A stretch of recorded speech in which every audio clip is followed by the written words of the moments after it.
Muhammedun Resulullah. Muhammedun Resulullah. Allahu Ekber kebira. Allahu Ekber kebira. Velhamdülillahi ketira. Velhamdülillahi ketira.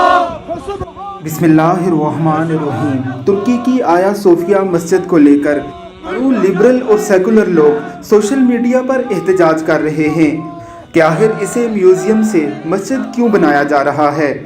ये वही लंडे के अंग्रेज़ हैं। स्पेन की हज़ारों मस्जिदों के चर्चों में तब्दील होने पर कभी कोई एतराज़ नहीं हुआ, कभी दुख नहीं हुआ, जिन्हें बाबरी मस्जिद का नोहा सुनाई नहीं देता, जिन्हें फ़लस्तीन में जारी मज़ालिम भी बेकरार नहीं करते। इंडिया में गिराई जाने वाली हज़ारों मस्जिदों का कभी दुख नहीं हुआ। जो इस्लामाबाद में मुशर्रफ के हाथों गिराई जाने वाली लाल मस्जिद पर बगलें बजा बजा कर खुशी का इजहार कर रहे थे, उन्हें मुसलमानों की एक ऐसी मस्जिद जिसमें 300-400 साल तक अजानें दी जाती रही, फिर इन्हीं के एक मस्टंडे के कहने पर उसे मस्जिद से म्यूज़ियम बना दिया गया था। आज म्यूज़ियम से मस्जिद बनने पर एतराज़ हो रहा है। अल्लाह की लानत हो इन दो रंगों पर। अल्लाह की करोड़ों रहमतें हों तैयब उर्दगान पर, जिन्होंने तुर्की की आया सोफिया मस्जिद का दौरा करके उसके लिए कालीनों के डिज़ाइन तक पसंद कर लिए हैं।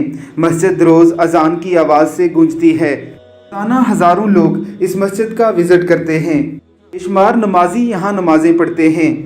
ज़रा सुनिए आया सोफिया में होने वाली अजान, जिस अजान से इन लिबरल सेकुलर लंडे के अंग्रेज़ों, मोमबत्ती माफिया अंटियों और इनके आकाओं के ऐवानों में लर्जा बरपा है।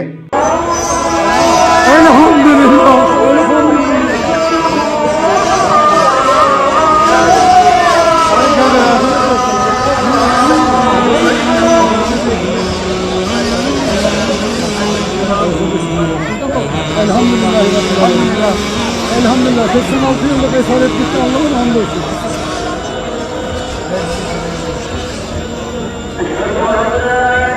Elhamdülillah, baba yaşa.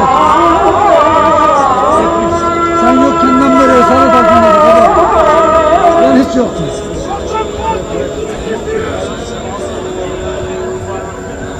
Abi okumuyor muydun? Baba okumuyordu da. Ah babacığım. Ah babacığım.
Hasbunallahu ve ni'mel vekil ve la havle ve la kuvvete illa billahi al-aliyyil azim. Hasbunallahu la ilahe illa huve aleyhi tevekkeltu ve rabbul alamin.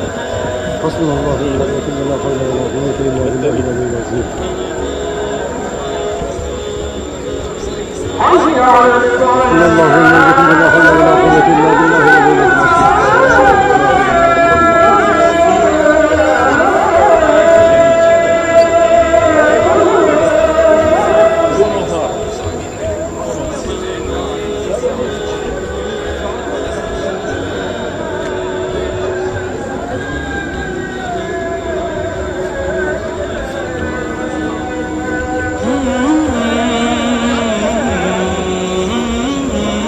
Allah